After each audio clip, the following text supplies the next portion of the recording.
El Filibusterismo, Kabanata 31, Mga Mataas na Kawani.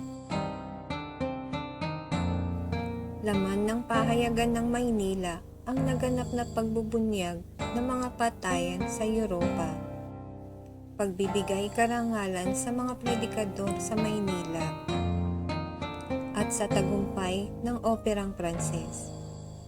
Hindi man lamang nabalita ang tungkol sa nangyari sa dalagang si Huli. Napabalita rin ang paglisan ni Padre Camora sa bayan na iyon upang sa kumbento ng Maynila manirahan. Dahil sa pagpupursigi ng mga kaanak ng mga bilanggo ay unti-unting nakalaya ang mga ito.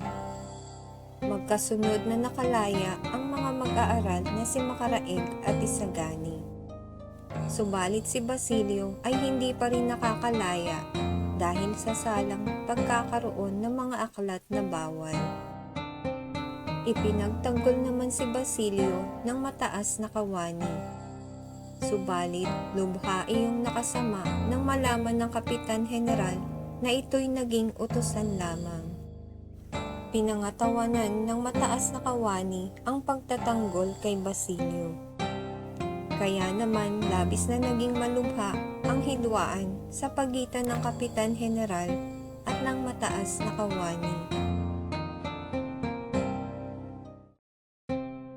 Talasalitaan, pahayagan, dyaryo, ulatan, pagbubunyag, paghahayag, pagsisiwalat, karangalan, paggalang, dangal, kapurihan, predikador, preacher, tagahatid ng mensahe sa simbahan, kumbento, simbahan, monasteryo, pagpupursigi, pagsusumikap, kawani, taong nagtatrabaho sa isang institusyon, hidwaan, di pagkakasundo, di pagkakaintindihan,